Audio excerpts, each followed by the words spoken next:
Labą. Na, pirmas aukcionas šiandien. Ką mes dedame?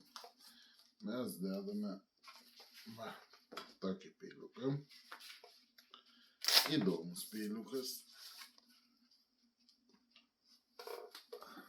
Toks. Nestandartinis. Matote? Ir kaip jis atsidaro. Peilis yra legalus, šiaip iš tikrųjų vien ašmenis, vien pusė ašmenis, antroje pusėje nėra. Ir žinokit, ką galiu pasakyti, šitokį peiliuką aš pernai naudojau eidamas grybauti. Užsilinki, nešies, atsilinki. Peilis taip linkęs, tai labai gerai tiek grybus nupjauti, tiek pagal kotelį nuvalyti, tiek, sakau, toks įdomesnis variantas.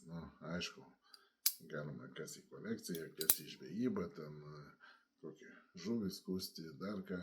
Šiaip neblogai tie tokio linkimo peiliai, įdomus jie, bet kaip pripranti, žinokit, visai faini. Tiek ar žuvį skutate, ar reikia išskruosti. Kažką smagus tokie. Aišku, ne visur panaudosi, bet smagus. Šiandien aukcione. Toks pusiau karambitas, pusiau plaštakė. Tai statykit, laimėkit, įsigykit. Sėkmės.